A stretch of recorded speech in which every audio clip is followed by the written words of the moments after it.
गरीब को सांस लेने पर भी देना होगा जजिया। पाकिस्तानी अपने ही लोगों की जेब पर डाल रहा है डाका। आतंकवाद की फैक्ट्री अब रोटी को भी मोहताज।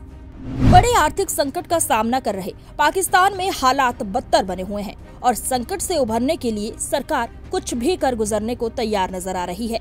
यहाँ तक कि IMF ने मदद के लिए जो कड़ी शर्तें रखी हैं, न चाहते हुए भी उन्हें भी मानती जा रही है। इस सबसे बीच पहले से महंगाई की आग में झुलस रही जनता पिसती जा रही है। हाल ही में टैक्स की बड़ी मार के बाद अब पाकिस्तान में बैंक जो कदम उठाने जा रही है वो लोगों की मुश्किलें और बढ़ाने वाली है।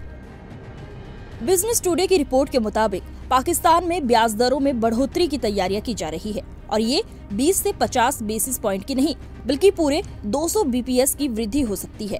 इसमें कहा गया है कि पाकिस्तान का केंद्रीय बैंक अगले हफ्ते ऑफ साइकिल समीक्षा में ब्याज दरों में 200 बेसिस पॉइंट के इजाफे की तैयारी कर रहा है। वित्तीय संकट में फंसे पड़ोसी देश में मौजूदा ब्याज दर 17% है।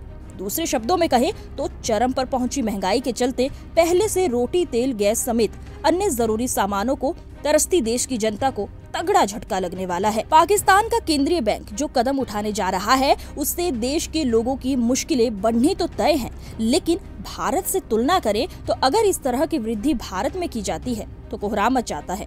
भारत में भी उच्च स्तर पर पहुंची महंगाई को काबू में करने के लिए भारतीय रिजर्व बैंक को कड़े फैसले लेने के मजबूर होना पड़ा है। इसके तहत RBI ने बीते साल लगातार 5 बार ब्याज दरें बढ़ाई और इस साल की पहली MPC बैठक में भी रेपो रेट को बढ़ाने का ऐलान किया था।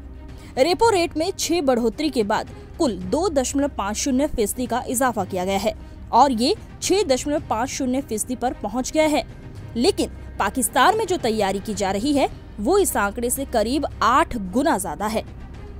रॉयटर्स के मुताबिक पाकिस्तान फॉरेक्स रिजर्व $3 अरब से भी नीचे पहुंच चुका है और इसमें लगातार गिरावट आ रही है। IMF से मिलने वाली $1.1 अरब की मदद अटकी हुई है। हालांकि चीन ने देश को $70 करोड़ की मदद देने का भरोसा दिलाया है। देखा जाए तो ये वर्तमान हालातों से निपटने में नाकाफी है।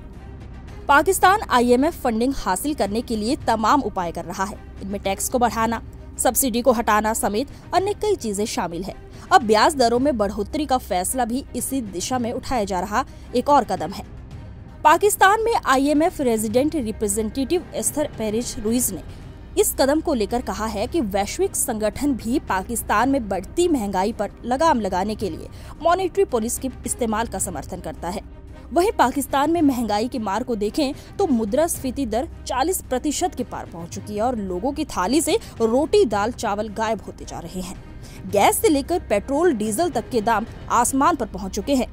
संकट से घिरे देश में जरूरी सामानों की कीमतों में लगातार वृद्धि के बाद 23 फरवरी को समाप्त सप्ताह के लिए साल दर साल आधार पर 41.54% की वृद्धि के साथ मुद्रास्फीति में एक नया हाई लेवल छुआ है। इससे पिछले सप्ताह देश में महंगाई दर 38.42% के उच्च स्तर पर थी। देश में आटा, दूध के दाम 150 रुपए प्रति किलो लीटर पर पहुंच गए हैं तो पेट्रोल की कीमत 272 रुपए प्रति लीटर हो गई है।